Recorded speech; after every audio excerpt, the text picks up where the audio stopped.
एक बार नारद मुनि प्रसिद्ध हिंदू ऋषि भगवान विष्णु के साथ दुनिया भर में यात्रा कर रहे थे। उन्होंने भगवान विष्णु से पूछा कि उनका सबसे बड़ा भक्त कौन है।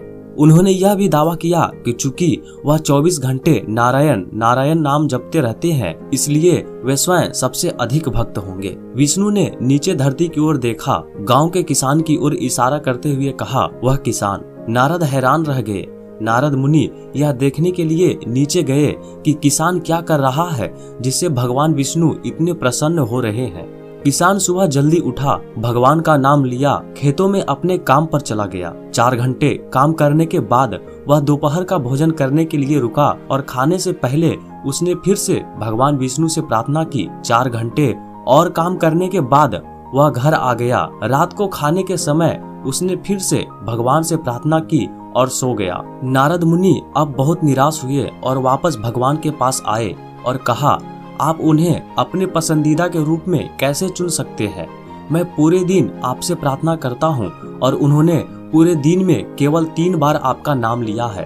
भगवान विष्णु मुस्कुराए और कहा, ठीक है नारद, यहाँ एक परीक्षा है, क्या तुम मेरे लिए एक नौकरी करोगे? नारद मुनि ने कहा, बेशक। भगवान विष्णु बोले, कुछ भी करोगे?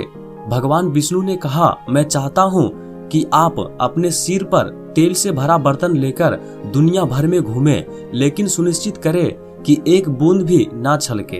अब नारद का पूरा ध्यान तेल के घड़े पर था। उसने सोचा कि यदि वह बिना एक बूंद गिराए वापस विष्णु के पास चला जाए तो वह सबसे बड़ा भक्त बन जाएगा। इसलिए उसने इसे धीरे धीरे और सावधानी से किया। वह वापस भगवान विष्णु के पास गया और गर्व से कहा कि काम हो गया।